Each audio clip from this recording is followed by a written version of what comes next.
Northbound queues up to junction 38, the Huddersfield turnoff. Emergency repair works closed the road earlier on. All restrictions have been lifted. It's still taking about half an hour to get through. And on the M11 in Essex, the northbound queues continue from junction 5 to 6, heading up towards the M25 away from London after an earlier obstruction. In East Sussex, north of Hastings, the A21 at Sedlescombe is partly blocked southbound at the scene of a two-vehicle collision. An air ambulance is still at the scene. And on London Underground, Sloane Square Station remains closed. Emergency services are dealing with an incident, and that's the latest. You can stay up to date throughout the day by visiting our website gbnews.com. You really could be our next big winner with an incredible £36,000 in tax-free cash in your bank account. But what does it feel like to be a Great British Giveaway winner? So I just text as you do and then forgot about it. Well, I didn't believe it at first. I just thought, somebody's trying to wind me up. You never expect to win something like that. Definitely get you interested. If I can win it, anybody can win it. For another chance to win £36,000 in tax-free cash, text CASH to 63232. One entry costs £2 plus one standard network rate message, or text BONUS to 63232. 5 entries cost £5 plus one standard network rate message. You can enter online at gbnews.com/win. Entries start from just £2, or post your name and number to GB08 PO Box 8690 Derby DE1 9TT. UK only. Entrance must be 18 or over. Lines close at 5 p.m. on the 25th of October. Please check the closing time if listening or watching on demand. Good luck. In the GB newsroom, we bring you the news as it happens. With our team of dedicated journalists across the UK, we're ready to keep you up to date with what's happening every half an hour, every single day. Bulletins here on GB News, the People's Channel, Britain's news channel. I'm Christopher Hope. From pop stars to politicians, I'll interview anybody in a pub who's got a political opinion. Join me every Friday on Spotify, Apple Podcasts, YouTube or gbnews.com, or wherever you get your podcasts. This is GB News, the People's Channel. Every Saturday, 10 till 12, we'll bring you all of the news that you need to know. We'll also remind you that there is so much to smile about. It's my favourite time of the week. I get to relax, enjoy some light-hearted stories, and let Ellie teach me about fashion too. That's Saturday Morning Live, every Saturday, 10 till 12. Only on GB News, Britain's news channel.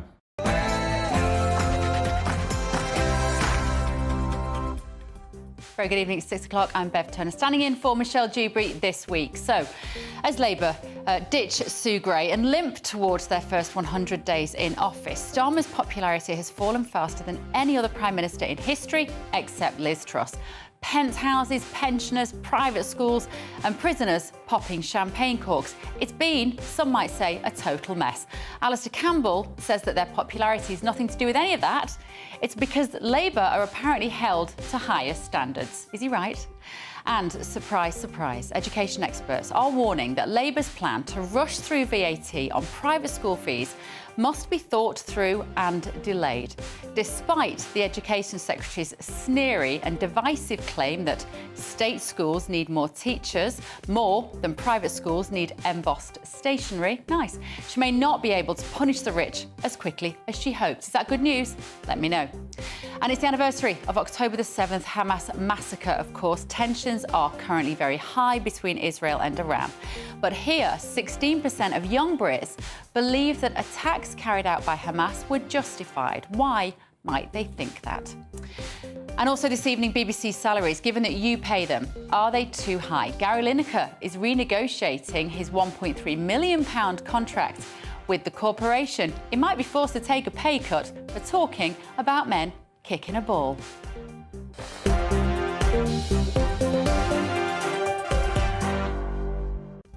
All that in the next hour. First, are the very latest news headlines with Will Hollis.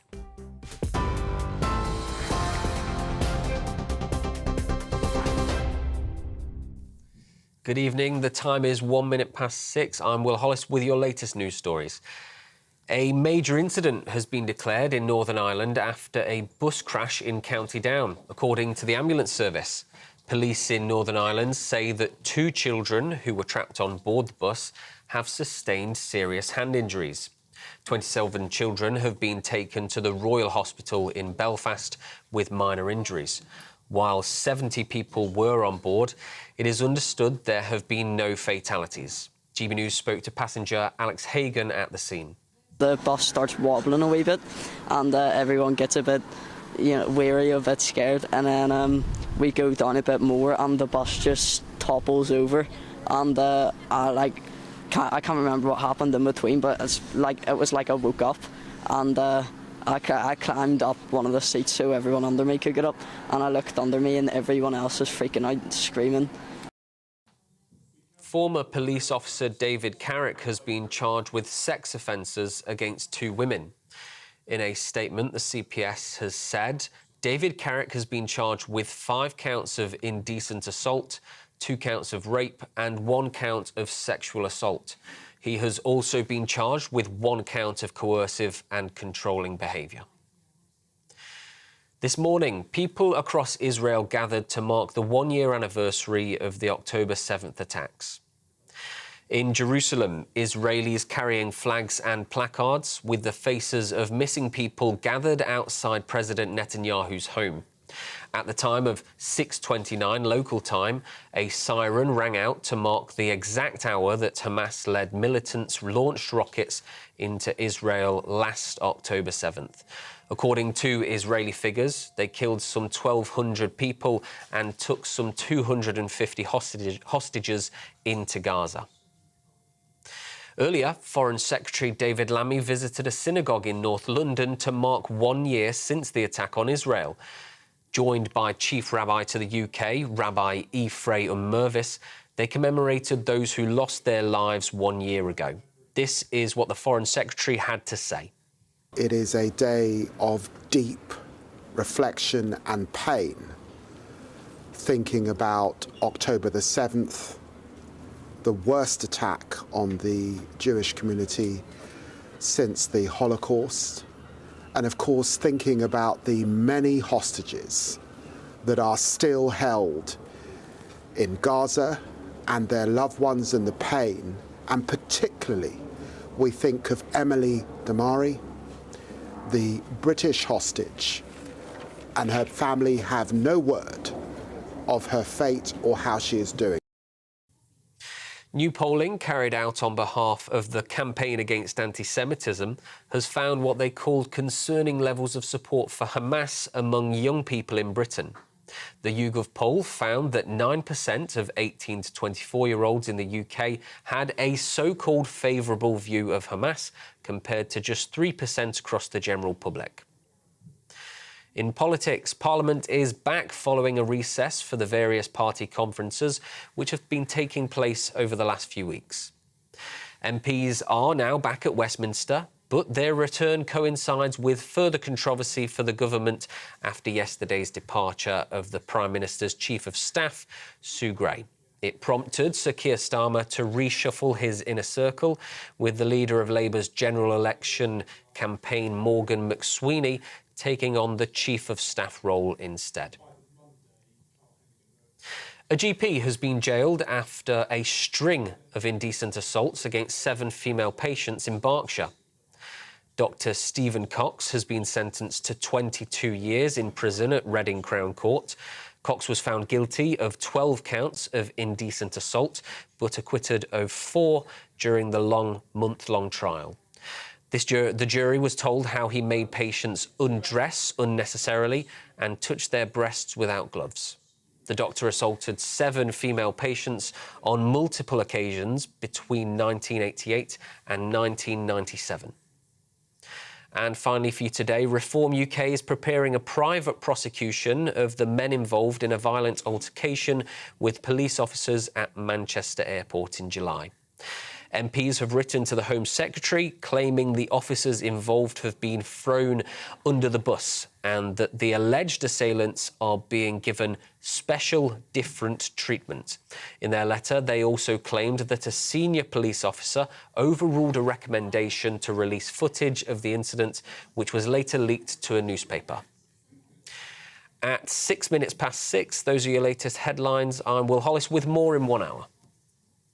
For the very latest GB News direct to your smartphone, sign up to News Alerts by scanning the QR code or go to gbnews.com/alerts.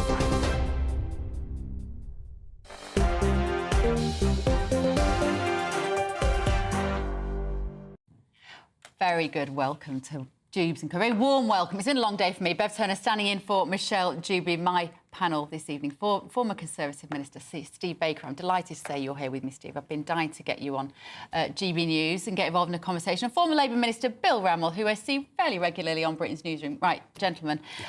We also want to hear from the audience. gbnews.com/your say. Get in touch at home. Let me know your thoughts. We're starting tonight with the question of whether the Labour Party is in crisis. Yesterday, Sir Keir Starmer's Chief of Staff quit amid fears that her role was becoming, in her words, a distraction from the government's work. OK, this comes as today a new YouGov poll has found that a majority of Britons describe the Labour Party as sleazy.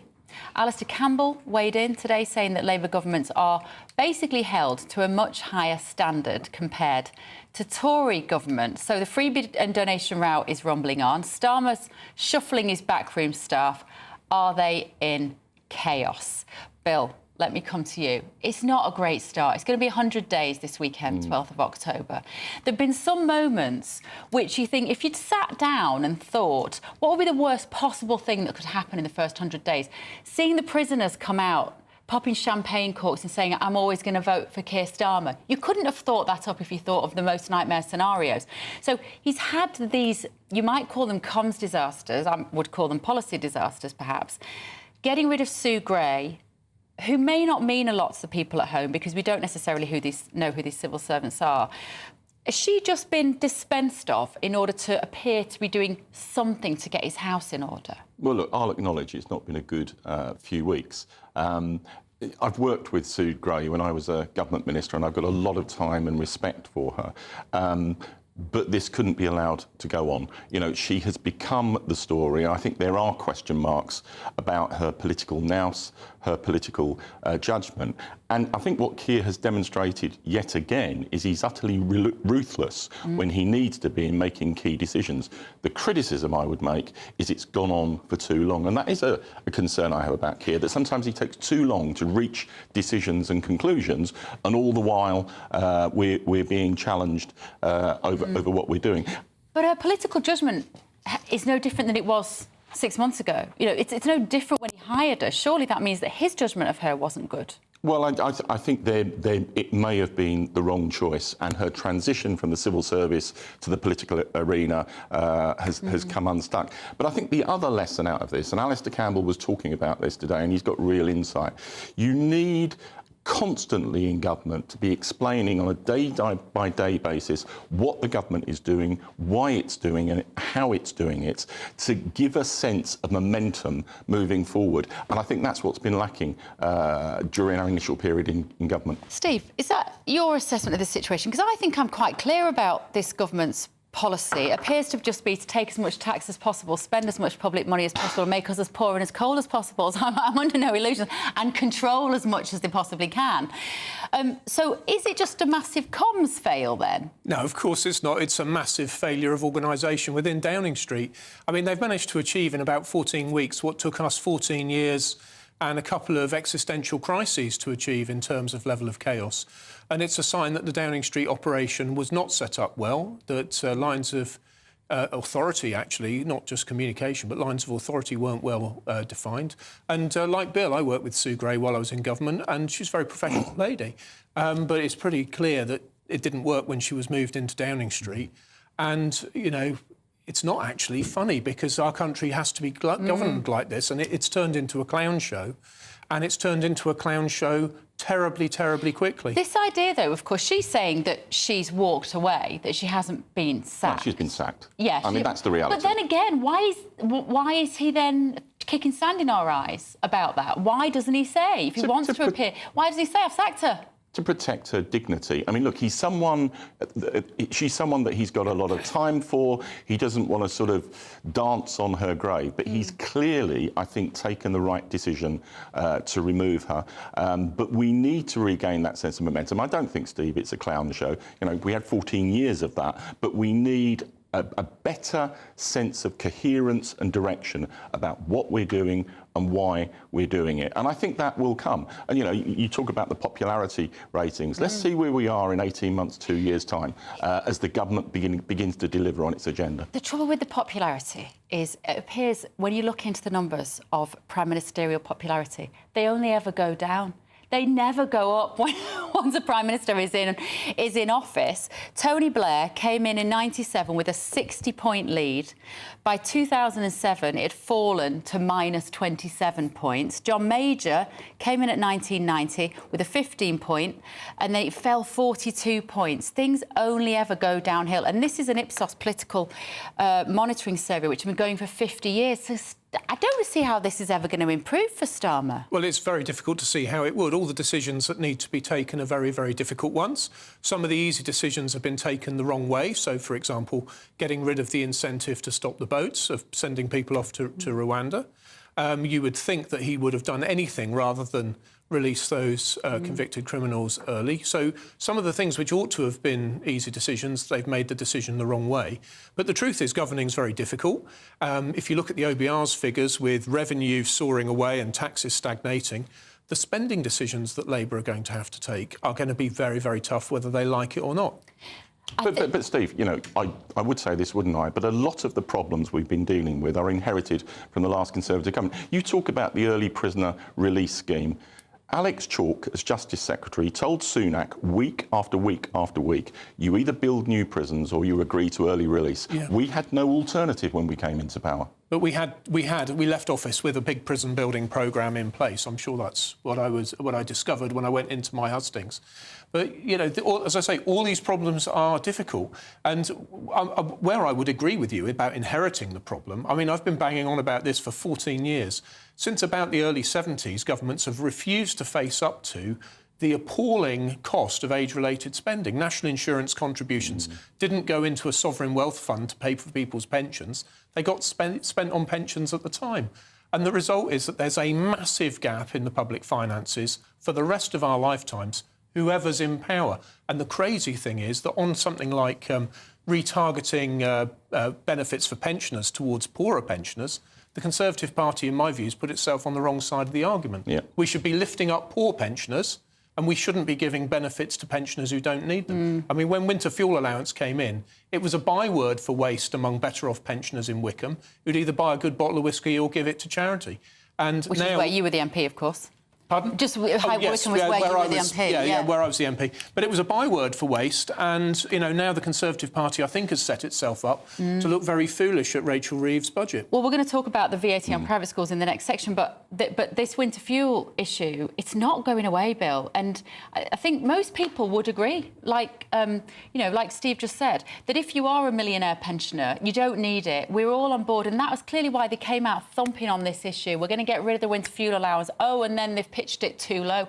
And if in the budget Rachel Reeves has to come out and amend this, does that look like strength to have reassessed, or will that look like some sort of, will it look like weakness? Well, they got it wrong. All governments adjust decisions that they take as they move forward. But there's always been a case for means testing the winter fuel allowance. And public opinion is far more nuanced on this than the press and media would have you believe. I saw a poll last week. It's virtually 50-50 in terms of whether people support means testing or not.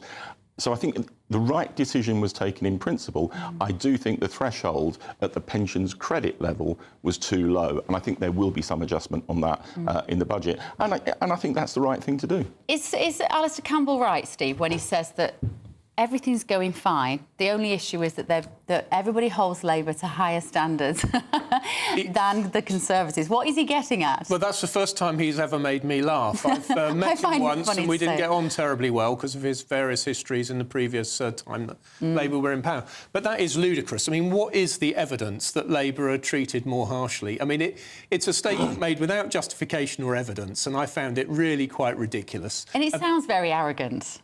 Oh, well, it's just, it's absolutely ludicrous. We are just better and we must be held after everything we've been through. It wasn't the only thing Alistair was saying about the crisis, and if you listened to him, he was making some measured criticisms of the government. However, it is an objective reality that Labour governments, because we have progressive values, are held to a higher standard than the Conservative Party. But that's the reality of political life. By who? What do you mean by who? Who holds Labour to higher standards than we would the Conservatives? I think the media do, the public do, because they say you're these good progressive people with good progressive instincts. We therefore need to judge you more harshly than the Conservatives. You see, I don't think the left can have a monopoly on being good anymore. If the last 100 days has taught me anything, it's that. What is good about policies that have been enacted? It's very difficult not to laugh about this one, Bill. I think it's absolutely ridiculous. When I was elected in 2010, and you'll remember it, I'm afraid, very well, the expenses scandal... Well, indeed. But the expenses scandal was the issue of the day, wasn't it? Yeah. And ever since then, I think I and everybody else in Parliament has understood that politics is war minus the shooting. You don't take money, you don't take anything you can't scrupulously justify in public. I thought everybody'd learned that. And then we've been through this ridiculous debacle of clothes and spectacles. I mean, you know, these varifocal rimless glasses are quite expensive when I pay for them myself. But the idea that a politician would have their spectacles paid for by someone else, by a rich man... My 15 quid. Amazing. Amazing. The reality is Labour has broken no rules, unlike the last Conservative government who consistently did break the rules around the ministerial code and so many other issues. However, it's not a good look. And I think that's where I'm sensing towards agreeing with you. And the decision Starmer has taken and why he paid back the £6,000 is he's drawn a line of the general election and made sure that he is not going to take any donations, and that's what they are, donations from supporters. It's not abuse of public funds. He will not take any donations whilst he is Prime Minister. We've got to be held to that, and we've got to make sure that it's carried out across the board. Did you ever get any massive donations on a personal level, either of you? Anybody come along and say, I'm going to buy you suits for you, Bill? No, but like many people, you know, I accepted tickets to Wimbledon, for example. I don't think I ever... Yeah, no, I did receive a ticket to football. It's been common practice across the parties. I think the lesson from this experience is you can't do it moving forward. But you see, I don't mind about the visits to things. Sometimes I think, you know what, go and do your networking. Go and meet people. Go and find, you know, go into the boxes, meet business people. Like, I'm all right with those visiting things. It's the stuff I find a bit weird. Well, yes, but so to answer your question directly, I think the closest I've ever come to any kind of common ground was going to Wycombe Wanderers at their expense, which is meticulously declared. But I don't think many people will object to the local MP supporting the local football team. How much does it normally cost to go to Wycombe Wanderers? Honestly, I can't remember. In 20 the director's quid. no, now steady on. But, no, look, the thing is about the visits is that the reason that commercial and vested interests generally want a politician to go to these visits is so they can control who's around them, so they can get messages to them. That's why they do it, and that's why going to visits is controversial. You know, whether it's dinners or whatever, and you can't avoid it in politics. You're there to represent, and that includes listening to interests. But it's one thing to go to a dinner in the House of Commons with 20 or 30 other MPs when you're a backbencher and hear out a charity. Yeah. It's another thing to go and sit in a box at the tennis with a very tightly controlled set of people around you who plainly are there in order to impress upon you as Prime Minister their particular special vested interests. Or soon to be Prime Minister. Indeed. Potentially even more dangerous. Yeah. Right, gentlemen, great start. Thank you. We're going to take a quick break. Coming up in a minute, Labour may have to delay imposing this VAT on private school fees. Experts have warned that they basically haven't thought this through. Their plans may be unworkable. The Education Secretary says state schools need teachers more than private schools need embossed stationery. Great. Is Labour's policy right or fair? Let's discuss it in just a moment. This is GB News, Britain's news channel. My kingdom for a voice. Scientists have... I can't believe this story. Scientists have incredibly recreated the voice of Richard III using both his skull shape and a knowledge of medieval speech patterns. Me neither. The result is that the king, who was famously killed at the Battle of Bosworth in 1485, would have spoken in English close to that of a man from modern-day Yorkshire or Somerset. Let's take a listen. The sun shines with no less licht and splendour, nor does it suffer any diminution of its strength. Let's discuss this further with Yvonne Morley-Chisholm, the voice coach behind the project, who spent 10 years researching how the monarch would have sounded. Yvonne, you can probably see from my face, I have no idea how this works. Can you enlighten me as to what all this is about? Yes, thank you very much indeed, Dawn.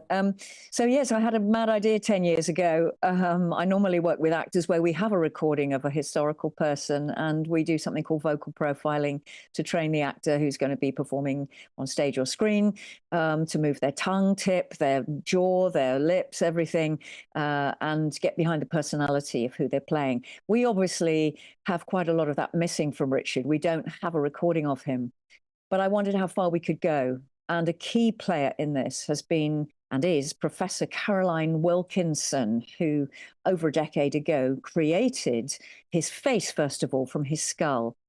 Now, on the day we, as Shakespeare would say, shuffle off our mortal coil, every little dent and dimple in the bones says how fit and strong the muscles were. So I thought, OK, we know what his face could do. GB News, the People's Channel. Weekdays on GB News. Wake up to breakfast every day from 6 a.m. Followed by Britain's newsroom at 9:30. At noon, it's Good Afternoon Britain. Followed by Martin Daubney from 3 p.m. Only on GB News, the People's Channel, Britain's news channel. Join me, Nana Akwe, for an informative, interactive news programme with a difference. It's fun. No, he didn't say that, Dave. I'm so surprised. I think there's an element of truth to that. Join me from 3 p.m. every weekend, only on GB News, Britain's news channel. We're proud to be GB News, the People's Channel. And as you know, we always love to hear your views. Now, there's a new way of getting in touch with us at gbnews.com/your-say. By commenting, you can be part of a live conversation and join our GB News community. You can even talk to me, Bev Turner, or any of the members of the GB News family.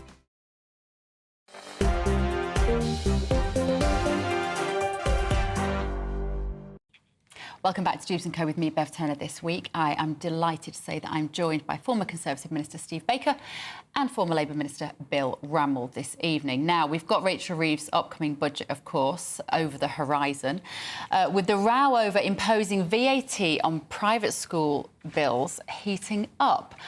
Tax experts, unions and school leaders are now casting doubt on whether these plans could even be implemented by the 1st of January next year. They're saying it's unworkable.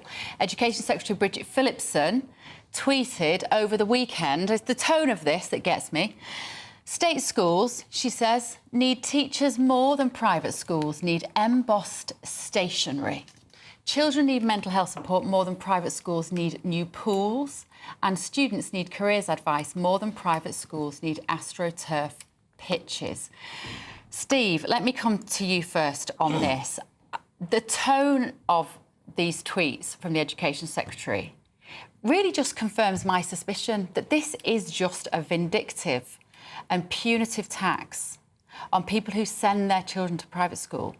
But it won't affect the multimillionaires. They can pay their 20%. It won't affect the billionaires. They will still send their children to private school. Yeah. It's the middle classes, the doctors, the lawyers, those whose grandparents might help them out a bit to prioritise education. I'm delighted to hear that this might not get pushed through. For all the right reasons, I think this is awful. Yeah, me too. And, I mean, special educational needs is one of the reasons why it's come up, because people really do struggle to get their children the special educational needs education that they need. And...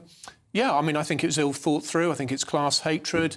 I think it's vindictive. I think it was a sop to the left of the Labour Party in order to try and get away with positioning to the right of the Conservatives on fiscal matters, a way of trying to keep the left of the Labour Party quiet while they got on with being in for cutting, for example, winter fuel allowance. And I think it's part of their overall strategy, but it's a terrible thing to do. But equally, it was always a policy which could be easy to drop later. So maybe they floated it, and of course they floated it with a timeline that's impractical, because the schools can't, until the budget, register for VAT in order to start charging VAT from January. So the whole policy just doesn't practically work. So I wonder whether actually they floated it with the intention of having a row and dropping it later. Surely not. Well... because this is one of the electioneering promises bill. They made such a fuss of this in the run-up to the election. We're going to punish the private school kids, because ultimately it is the kids who will be affected by this, not necessarily the adults.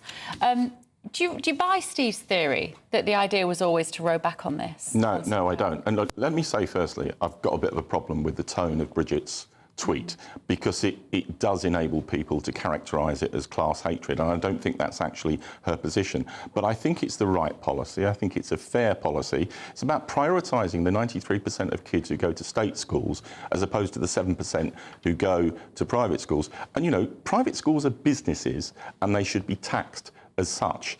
And what it will do is raise £1 billion, £1.5 billion that can be used to expand the numbers of teachers in state schools. And you know what? The overwhelming majority of the public back it. And in terms of the timing, private schools have known for ages that this has been coming down the road, and I think the government should stick to its guns and implement it in January. Any charity needs to wash its face, and by that measure could be said to be a business. But education has always been understood to be a charitable purpose. And, you know, the idea that it prioritises the 93% of children, I'm afraid, falls down when you realise that those children who come out of the independent sector will go into state schools where there'll be immense pressure. You know, I've only just stopped representing Wickham, where I'm acutely aware of the pressure right across the school system. I mean, Wickham Abbey, there in Wickham, an amazing school. It's up there with Eton. It's a girls' school, but it's the same sort of calibre as Eton. And you have the grammar school system in Wickham, of course. As well, yeah. And, of course, for some parents, their children might just marginally fail to get into the grammar school, so they'll struggle to pay the fees to put their children through a private school instead. And those parents will struggle, and they'll be heartbroken as well, and so will the children when they're pulled out of a private school and then put into the upper schools. The upper schools do a terrific job, and, of course, they're disadvantaged because they're missing the top achieving cohort. So they're disadvantaged in the league tables, but it'll cause just so much heartache and difficulty when those children come out of those private schools and try to find places in the upper school. They're not going to. I think the numbers are massively overestimated of the number of kids who will actually leave private schools, in part because the private schools will suck up a lot of the VAT increase by reducing their profits. And, you know, it is the right thing to do. It's about fairness and it's about prioritising those kids in state schools. The thing is, we don't know, and this is part of the concerns of these experts, is there's been no impact assessment. And that's what's so shocking, is that surely they should have taken the time to do that research. How many children are likely to leave the private system and go into the state schools? Do we have the places? Will there be teachers made redundant? How many private schools won't be able to stay open?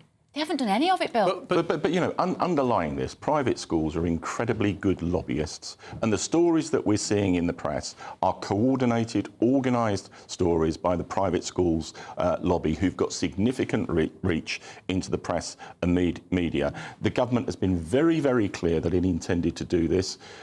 Schools had time to plan for it. I bet you, after it's implemented, the numbers leaving private schools will be negligible. I do think I want to point out that the emperor is naked here. It is an outrage that the government adds 20% tax to so many things that we buy. It's a hugely punitive tax. It's regressive. You know, it's a dreadful tax, VAT, and we've got so used to it being applied everywhere that we're now arguing about whether it's fair or not to apply an extra 20% on top to school fees. I mean, really... But it's always been the Tory party's favoured tax instead of income tax. That's an interesting proposition. The truth is that the level of state spending that we have, national insurance, income tax and VAT being the three biggest taxes, are all very hard to cut. But I think we need to be asking ourselves some very serious questions about whether we really think it's right to be adding 20% across such a wide swathe of what people spend their money on. But then you've got to make up the money in terms of other taxations. And one of the challenges is... kids, Bill. It's kids. That's the bit that I find so shocking about this policy and Bridget Phillipson's tone of voice, because if you're asking children to leave school, to go to a different school, it's the child that's going to suffer. But it's about kids in state schools. And one of the real challenges within this is that private schools spend double the amount on those children than do state schools. And if this is generating funds that can be used to increase the numbers of teachers in state schools, I think that's the right thing to do. It won't, though, will it? It's not going to be hypothecated. They're not going to say we're going to take this out of the private school system and we're going to put it into education. No, that's exactly what the Labour government is saying. It's talking about 6,500 teachers who can be funded Where through are they this going to route. come from? We haven't got... The people aren't training to be teachers. We don't have enough. Look at the record of the last Labour government, where we significantly increased the numbers of teachers within the system, where we significantly increased spending in schools. That is what will happen progressively under this government. Under the last Labour government, the money supply tripled. There was an enormous credit boom that led into the global financial crisis, and that's why that Labour government thought they'd abolish boom and bust. But that won't happen under this Labour government. There won't be an enormous non-inflationary credit boom. That's lots of new money, but without prices soaring. They won't be able to spend like they did in the past. It means they'll have to face up to incredibly difficult tax and spending choices, and they're not going to help themselves or public services by doing things like this daft policy of VAT on school fees, which, as we know now, I mean, the unions, even NAS, UWT, approve it in principle, but, you know, have got a wide range of difficulties, like teachers being made redundant. Well, you know, this is an ill-thought-through and unworkable policy, certainly by the January deadline. And I think it's going to be one that they'll have to row back on. I agree with you in part, Steve, that the success of this Labour government is predicated on economic growth. That's how we're going to deliver improvements in public services and investment in public services. But I also agree that, you know, we face incredibly difficult decisions. And one of the challenges is that there is a political culture that people want Scandinavian-style public services at US levels of taxation, and that's the deceit between the public and politicians that's been going on for decades. I don't think we do expect that anymore. I'd be quite happy with Estonian-level public services at the moment, maybe. Well, we've got a lot of work to do. We do need to be honest with the public about it. You know, somebody's got to pay, and it's usually you. And as Michael says here, one of our viewers, evening Michael, private school parents are already paying for state schools and not using the places. In the future, they will use the places, and it will end up costing money. It's that similarity, isn't it, between the health service, people who pay for private health care and not using it, and you know, people feel they've got less money in their pocket. There are going to be more people going in to use these public services. But also, you know, private schools entrench privilege. You know, a disproportionate number of private school kids go to the best universities in the country. Not anymore. No, they do. You look at the figures, and that's still the reality. And they get the best jobs. And we want a more even playing field, and that's why the priority has got to be state school. OK, right. Thank you, gentlemen.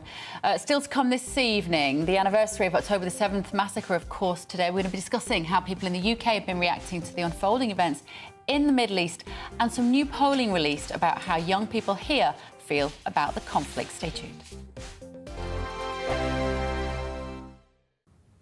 Evening. Welcome to your latest weather update from the Met Office here on GB News. Further heavy showers to come this evening. Some places seeing some thunderstorms and some gusty winds too. The reason? Low pressure just sitting to the west of the UK. Not really moving very far, but spiralling around it. These bands of showers drifting northwards. Some very heavy downpours at the moment for South Wales and South West England. We do have a Met Office yellow warning in place. Those downpours head across the southeast. They'll be easing a little, but still turning up some heavy showers over East Anglia, the Midlands, North Wales and Northern Ireland by the end of the night. Clearer skies in southern Scotland, northern England will allow temperatures to dip to single figures, but for most a pretty mild night actually. And then tomorrow it's a case of watching more heavy showers with some brighter spells in between. May well be a fine start across East Anglia, much of the southeast, but showers will quickly start to spread back in here. Grey start for Northern Ireland, some outbreaks of rain pushing north, and that'll spread into parts of Scotland during the day. But through the central belt, probably a dry start. Notice the northerly winds across northern Scotland. It's been dull and damp here today. Won't be quite as wet tomorrow, but staying pretty grey and feeling cold with those winds. Whereas in the south, the winds are coming up from the south, bringing mild air, but also bringing heavy showers again. The potential for some thundery downpours, some sunny spells in between, but staying pretty drab across southeast Scotland and northeast England. Feeling cool here as well with the winds coming in from the sea, but in the south with a bit of sunshine, we could again get 18 or 19. Wednesday again, we'll be dodging the downpours, particularly over central and eastern England, and this zone of wetter weather over southeast Scotland, northeast England. A drier day maybe for Wales and southwest England, a little bit brighter as well with some sunny spells. But again, with that wind coming down from the north, temperatures are going to struggle, going to turn colder for all of us by the end of the week. The latest GB News travel.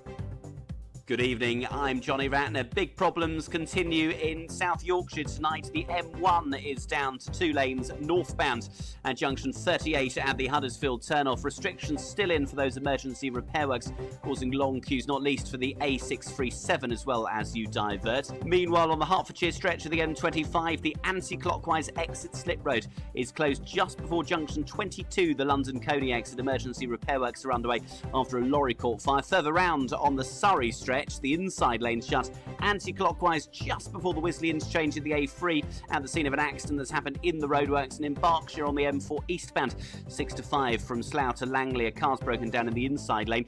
Finally, in East Sussex, the A21 shut in Watlington and Sedlescombe, recovery works underway following an accident. That's the latest. You can stay up to date throughout the day by visiting our website gbnews.com.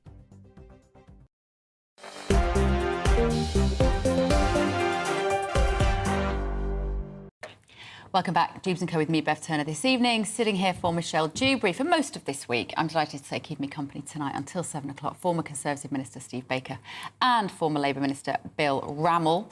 gbnews.com/your say to let me know your thoughts this evening. Now, of course, it is the 1-year anniversary of the October 7th massacre in Israel. A new polling carried out on behalf of the Campaign Against Anti-Semitism has found what they call concerning levels of support for Hamas among young people. In Britain, 16% of young Brits believe that the October the 7th massacre was justified. Bill, I wonder whether they feel it's justified given subsequent action by Netanyahu. And if you'd asked them on the 8th of October, they would have said it wasn't justified and it was atrocious. But the relentless bombing of Gaza, I suspect, has persuaded some of these young people to say, oh, well, you know, maybe they were right after all to do that. Well, I mean, the starting point is that what happened on October the 7th was abhorrent and was abject terrorism, slaughtering of innocent people, and Israel has a right to self-defence. But I think there is a growing concern that the actions of the Israeli government have been disproportionate. I saw a poll yesterday, that's actually the view of 60% of British people, and we need to get a ceasefire and we need to get a political solution. However, underlying this, I think there is a concern about the way that people on what I would describe as the unthinking hard left, and that's disproportionately populated by young people, just go in for abhorrent views like support for Hamas. And when you put that alongside the fact that there's been a 465% increase in anti-Semitic attacks on university campus in the last year, that's an appalling set of circumstances. Yeah. Steve, let me come to you. It's such a mess, and the whole situation is miserable on both sides. We're looking this evening as well at Israel talking about potentially bombing Iran. Is that coincidental with it being October the 7th? Possibly, possibly not. But how do we in this country try to bring people together? These protests at the weekends in London, now going on for a year, are divisive and they're causing all sorts of friction in communities. They absolutely are, and having just come from representing High Wycombe, where about 20% of the population are British Muslims, I've seen that for myself. I think, as Bill did, the first thing we've got to say is that Hamas are terrorists, and what they did, Brooks, no justification, no sympathy. It was depravity of the worst degree, what they did. And anyone who's thinking of expressing any sympathy should actually examine what was done. And one of the consequences of that depravity is to have made it practically impossible to be heard if one wishes to express any kind of sympathy for the plight of innocent Palestinians. Now, that is the issue at the heart of the division in communities like Wycombe, is that British Muslims who followed these issues for many, many years and know that these issues did not begin a year ago, do want to express sympathy for the thousands and thousands of innocent Palestinians who suffer terribly, particularly with, for example, water being turned off. They've suffered terribly at the hands of Hamas, as well as at the hands of Israel now in this war. But the sheer depravity of what Hamas did can't be excused by anyone, and everybody should be really clear about that. It's Bill, we're looking at the pictures here of some of the protests which have been going on, and when this first happened a year ago, I don't think, as a broadcaster, I sat here considering that we would still be here a year later with tensions ramping up and ramping up. Do you think that international leaders have done enough to try and quell this? Well, I think there has been efforts, but, you know, as a former Minister of State for the Middle East at the Foreign Office, it's bloody difficult, excusing my French. Decades. But I think one of the real worries as well is that, and you know, I'm absolutely clear that what Hamas did was atrocious and wrong. But there's no sense that Netanyahu wants a political settlement. And, you know, there are hundreds of thousands of Israelis on the streets of Israel protesting because they can see he doesn't want a political solution. Because, bluntly, if he gets one, he's likely to be ejected from office and then subject to criminal proceedings for corruption. And I think Israel and its security interests are ill-served by the current government, and that needs to change. But certainly the international community has got to renew pressure to get a ceasefire and to get a long-term political solution. Because, you know, it's a whole old hackneyed phrase, but the two-state solution is still the only viable route to get security for Israelis and Palestinians. Do you have any faith, Steve, that if Donald Trump is president in a matter of weeks, that he can turn the heat down on this situation? Well, we'd have to hope that whoever the President of the United States is can do it. But bearing in mind that Donald Trump, forgive me because I forget if he's now carried it through, but he went to move the US Embassy to Jerusalem. And that is a very inflammatory thing to do. You know, the settlements around Jerusalem are capable of rendering impossible a two-state solution. And that's why moving the embassy to Jerusalem is such an inflammatory thing to do. So I don't see Donald Trump diffusing the situation at all. No, I think he's likely to make it worse. But, you know, there were no wars under his premiership. It's worth remembering that. Well, indeed. But you do wonder if the crazies around the world look at Donald Trump and think, well, we're crazy. What? Well, you're maybe one of us. In the course of the Brexit years, there were times when we adopted certain postures to make sure everybody knew what the penalty would be if something happened. But it's a very high-risk strategy. And it's not a strategy which should be adopted by those who actually wield nuclear weapons. I do note that Donald Trump crossed the boundary into North Korea, and I'm sure if Obama had done that, it would have been much better received with a lot more rejoicing. And yeah, you're right. The truth is, a lot of good stuff happened with Donald Trump, particularly on their economy. But the tone and the manner in which Donald Trump does his politics, I find completely unacceptable. Of course, but I think you can draw a distinction between the two, though, don't you? Do you have? I have a strange faith, Bill, that if Donald Trump is elected, even though I can distinguish between the politician and the man, I think he might be able to solve... No, I mean, not solve several hundred years of conflict in the Middle East, but I think he might be able to get people around a table and sort out some solution, do you not? No, I don't share that view at all, Bev. I'm horrified at the prospect that Donald Trump might win the election. I think he's a danger in international affairs. You know, his track record is cozying up to dictators like Kim Jong-un in North Korea and Putin, and I think you need serious leadership. Peace, though. When Donald Trump was in power, there was peace. Well, you know, things happen in international affairs that are out with the remit of any president or any prime minister, and I think that was luck rather than judgment. But you know, we need the pressure to get settlement in the Middle East. And part of that pressure has got to be putting pressure on Israel. I refer to my time as Minister of State for the Middle East. I remember a conversation with Lippy Zivny, who was then Deputy Prime Minister of Israel, and she said to me privately, she said, you know, you guys need to be tougher on us sometimes. Really? And what she was saying was that, you know, there are extremist forces in Israel, and the good guys need pressure from the outside of Israel to do the right thing. OK, right. Still to come. Gary Lineker apparently renegotiating his contract with the BBC. Is currently on £1.35 million for talking about football. Are BBC salaries too high, given that you pay them? See you in a minute.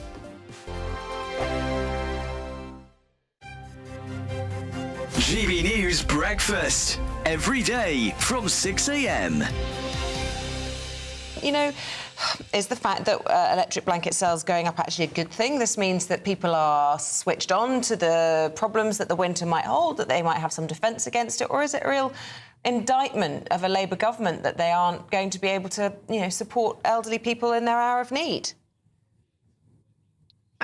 Good morning, by the way. Morning. I think the sale of electric blankets may well be because we've had this cold snap because of the Arctic weather coming in from the north. However, I think it's an absolute reality that, as your clip said, that over 800,000 elderly people who are eligible for the winter fuel allowance, who can get pension credits, are struggling to apply. And so what is absolutely essential at the moment is that all of those older people who are eligible for pension credits do apply and do get what's owed to them. The benefits are owed to them. And the average that people will get through pension credits is about £78 a week. So that's definitely going to make a massive difference to people who are really struggling. What can organisations like yours do to encourage people to, I guess, educate themselves on technology and make that first step into the digital world, which is very intimidating at times? Absolutely, and that's what we do at Good Things Foundation. So we're a national charity. We work all across the whole of the UK. And in your clip there, you had Links Digital, and they're a member of what we call the National Digital Inclusion Network, which is a network of local charities, small local community organisations, food banks, job centres, old people's clubs. So any organisation at that local level. GB News, the People's Channel.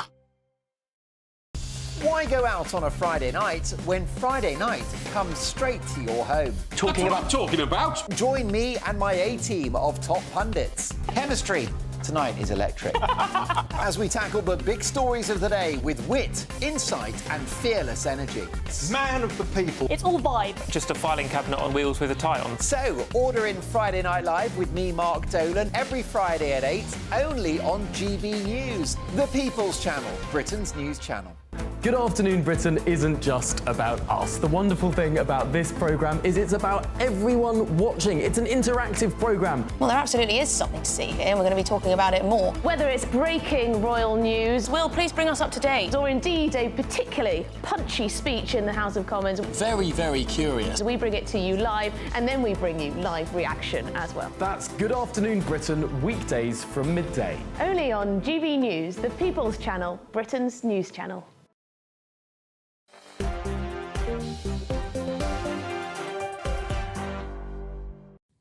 Welcome back to News Coast. Me, Bev Turner. This evening, I'm delighted to say that Steve and Bill are still with me, because we're going to talk now about Gary Lineker, of course. It has been revealed that talks over his future as Match of the Day presenter have just started as he nears the end of his BBC contract. He's 63 years old, Lineker now, and he faces a possible pay cut. Get out, you world's smallest violins, fellas. A pay cut from his £1.35 million salary, which is supposed to be about 25%. I think they're talking about massive pay cut. The negotiations are underway. Does he deserve that, Bill, that much money? Well, it's a bit ironic talking about salaries in the media when Nigel Farage is allegedly paid £1 million a year for appearing on GB News. Now, we are a private company. However, I think... But the taxpayer doesn't pay Nigel. They elect him. They don't pay him. But look, in terms of the BBC, I think the BBC, you know, is a competitive media industry and it does need to pay high salaries to attract the best talent.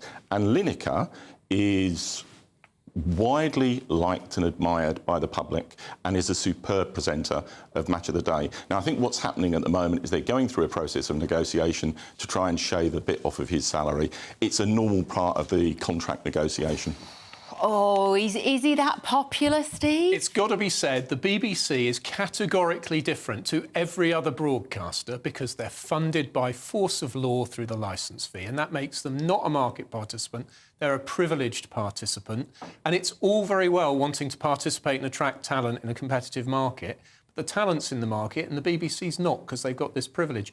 And I think they need to make their mind up. Either the licence fee for a much reduced service that is limited to public service broadcasting, or they need to ditch the licence fee and go for a commercial life. Gary Lineker, whether he's worth it or not, the only thing I would say is now a poor ex-MP, if he wants me to... Gary, if you're watching, if you want me to carry your bags, I'll do it for 10%. If you want me to listen to you moaning about Brexit, it'll be 20. But you see, this is the thing, like, we kind of joke about the fact that anyone could do what he does. Like, you know, Gabby Lowe... They couldn't. But do you not reckon? No. Why? I mean, look, you're a presenter, and you know it takes an awful lot of skill and experience to do what you do. It doesn't really. I can't lie, Bill. It doesn't. Anyone can sit here talking like... That's what happens with Lineker. I am not a great football fan, even Wycombe Wanderers know that, but I used to say, oh, it's a game of two halves to my wife. She'd laugh at me. But I watched Alan Hansen say it's a game of two halves live on air. Everybody nodded as if he'd said something sage. And you're absolutely right, not everybody can do it. But £1 million is too much for the taxpayer to be bearing. But it's interesting that he's got to... What I think is quite interesting about this story is that the fact that he was able to get to the point where he was commanding 1.35 million, and now it almost feels like for the first time ever there are calls for that to be reduced. Something has changed, and I think a lot of it is about the change in the media landscape, that there's so much choice now. Nobody's really watching linear TV in the same way. They're certainly not watching the BBC. Do you watch Match of the Day? I do. Do you watch it on a Saturday night or a Sunday morning? I watch it on recording Sunday morning. You see, a lot of people do that, don't they? They watch it on the Sunday morning with a cup of coffee and a bacon butty or whatever. But you see, people aren't watching it in the same way. And I think now, when you look at compared to a lot of the other salaries of the BBC, he is on way more than the next person. I think the BBC is coming under questioning and scrutiny, and that's why there's a reining back on the salaries. But look, I'm a massive supporter of the BBC. I think the country would be a lot worse without the BBC. But I do have worries that in an era where, you know, my kids won't get a TV licence because they don't use it. How you make the BBC finances sustainable in the longer term is a real challenge for the BBC. I have to say, in defence of the BBC, because I do think it's worth pointing this out, the BBC claim that for every £1 of BBC economic activity, £2.63 is generated for the economy. Oh, not this old nonsense. Why is that old nonsense? This kind of economics involves pricing things which are not for sale. And it was done in relation to HS2, and what a disaster that is. And I'm afraid economists accept a brief and go and come up with the figures there. But also, 2021 to 22, the BBC made 1,384 million from their commercial activities. So they will sell their products overseas. Just privatise that then. Just privatise the commercial stuff and do it properly. Doesn't need the BBC's brand, just do it in the private sector. I mean, look, I have a sort of sentimental attachment, like most of us do, to the BBC, but maybe I definitely don't think Gary Lineker is worth 1.35 million. But it's also, in a time of crisis, most people turn to the BBC for its news feed. I think you'll find, Bill Rammell, that GB News is now snapping at their heels in times of crisis. Hasn't been a crisis, gentlemen. I've loved it. I'll be back on Britain's Newsroom tomorrow morning at 9:30. See you then.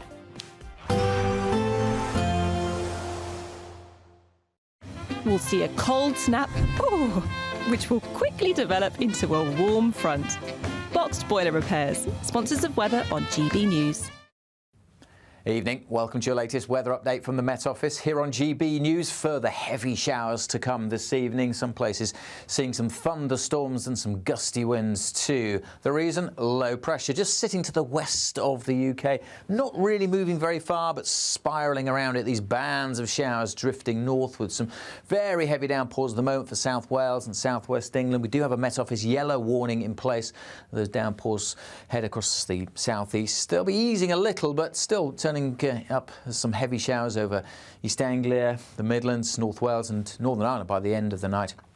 Clearer skies in southern Scotland, northern England will allow temperatures to dip to single figures, but for most a pretty mild night actually. And then tomorrow it's a case of watching more heavy showers with some brighter spells in between. May well be a fine start across East Anglia, much of the southeast, but showers will quickly start to spread back in here. Grey start for Northern Ireland, some outbreaks of rain pushing north, and that'll spread into parts of Scotland during the day. But through the central belt, probably a dry start. Notice the northerly winds across northern Scotland. It's been dull and damp here today.